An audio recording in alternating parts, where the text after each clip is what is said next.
Assalamualaikum warahmatullahi wabarakatuh. Perkenalkan, saya Aprila Benolian Putri dengan pembimbing Dr. Prima Mayasari, spesialis mata konsultan, subspesialis glaukoma. Di sini, saya akan mempresentasikan telah ilmiah saya yang berjudul Terapi Medikamentosa pada Glaukoma.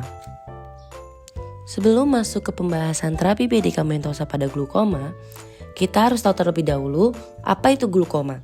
Glaukoma adalah kondisi kelainan pada mata yang menyebabkan neuropati optik akibat perubahan struktural dan defisit fungsional mata dalam bentuk defek lapang pandang secara progresif.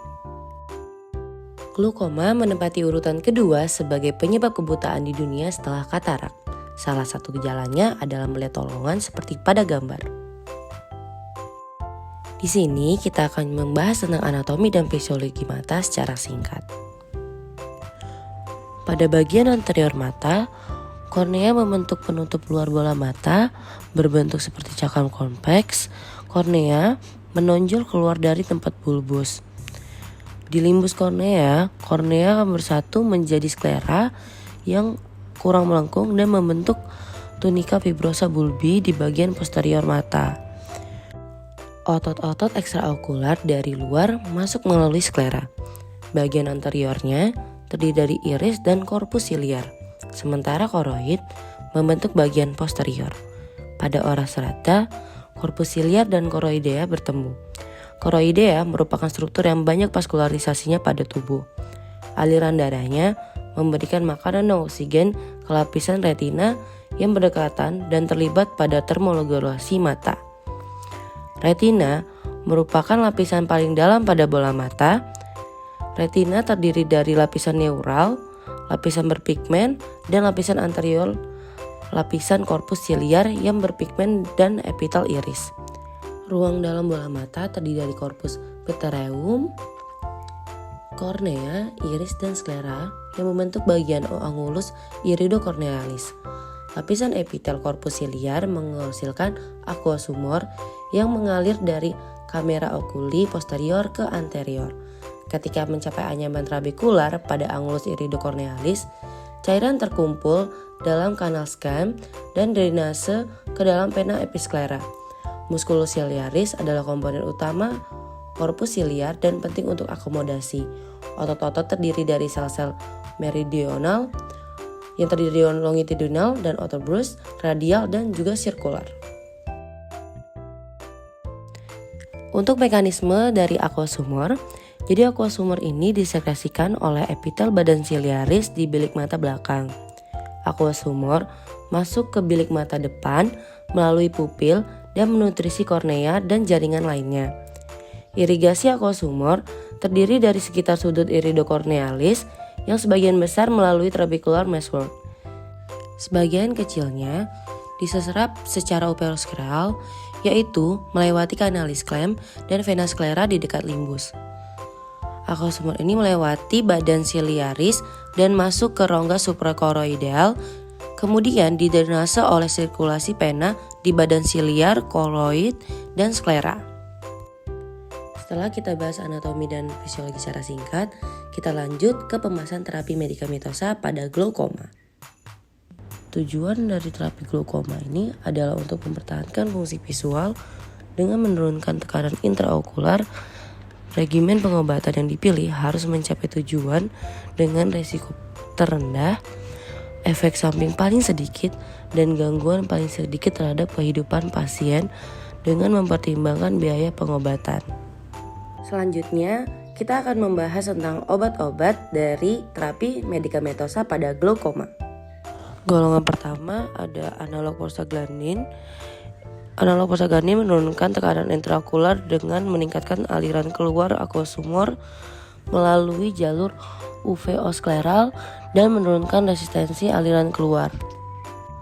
Efek samping yang ditimbulkan dengan pemakaian obat golongan analog prostaglandin adalah penggelapan iris, pigmentasi kulit periokular, hipertrikosis, trichiasis, pandangan kabur, distiasis, nyeri pada otot, dan sakit kepala.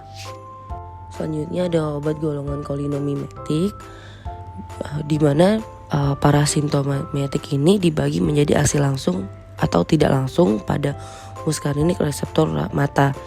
Nah, aktivasi dari muskarinik menyebabkan kontraksi otot siliaris dan peningkatan ketegangan pada sklera spur serta ekspansi dari anyaman trabekular dan pelebaran kanal skem menyebabkan penurunan resistensi untuk aliran keluar air melalui anyaman trabekular dan akibatnya terjadilah penurunan tekanan intraokular.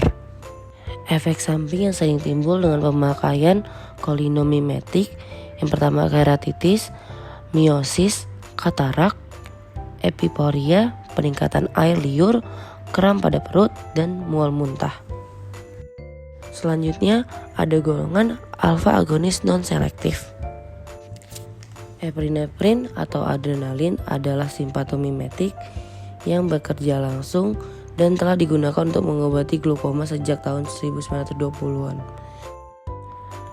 Epinefrin merangsang beta 2, alfa 1 dan alfa 2 adrenoreseptor di mata yang menyebabkan peningkatan aliran keluar aqueous humor melalui anyaman trabekular dan sebagian besar melalui jalur uveosklera. Epinefrin juga meningkatkan produksi aqueous humor pada jam awal pemakaian karena stimulasi adrenergik di epitel siliaris. Efek samping yang ditimbulkan dari penggunaan alfa agonis non-selektif adalah penglihatan kabur, blepharoconjunctivitis, mual, muntah, dan gelisah. Golongan selanjutnya adalah alfa 2 adrenergic agonis selektif. Bila ada kontraindikasi medis untuk penggunaan obat golongan yang lain, dapat digunakan alfa agonis reseptor adrenergi sebagai terapi. Nah, agonis alfa 2 adrenergi selektif ini menurunkan tekanan intraokular dengan mengurangi produksi dari aqueous humor. Apraklonidin dan brimonidin itu mengurangi produksi aqueous humor dan dapat meningkatkan aliran keluar dari uveoskleral. Keduanya mengikat ke reseptor alfa 2 pra dan postsynaptik.